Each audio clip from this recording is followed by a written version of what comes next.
வணக்கம். ஆறறிவு கொண்ட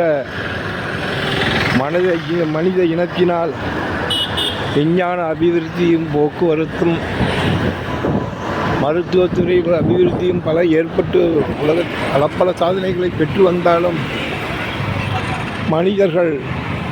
மானுடர்கள் தம் சுய தேவைக்காக இயற்கையாக கிடைக்கக்கூடிய பொருள்களையும் இயற்கையும் மனிதர்களுடைய சுய லாபத்திற்காகவும் வளர்ச்சிக்காகவும் இயற்கையை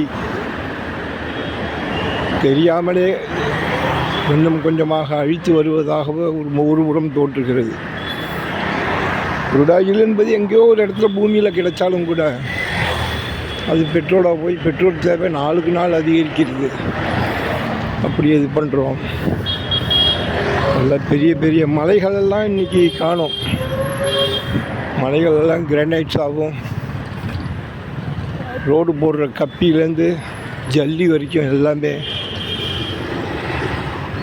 அப்படி மலைகளெல்லாம் குறைஞ்சிட்டுருக்கு.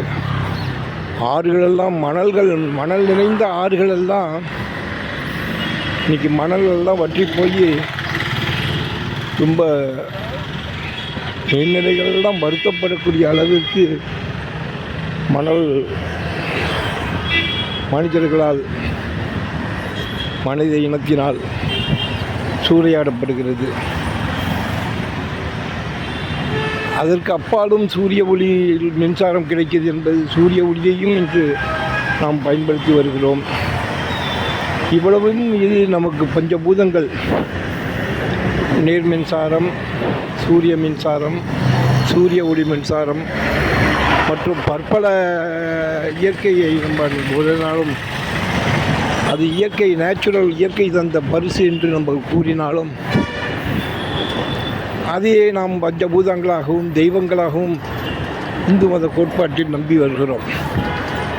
நிச்சயமாக நமது தேவைக்கு அதிகமில்லாமல் பெட்ரோலாகட்டும், மணலாகட்டும், தண்ணீராகட்டும், குடிநீராகட்டும் எதையும் சேதமில்லாமல் அடுத்த தலைமுறைக்கும் நம்ம கொண்டு சேர்ப்பது நமது கடமை.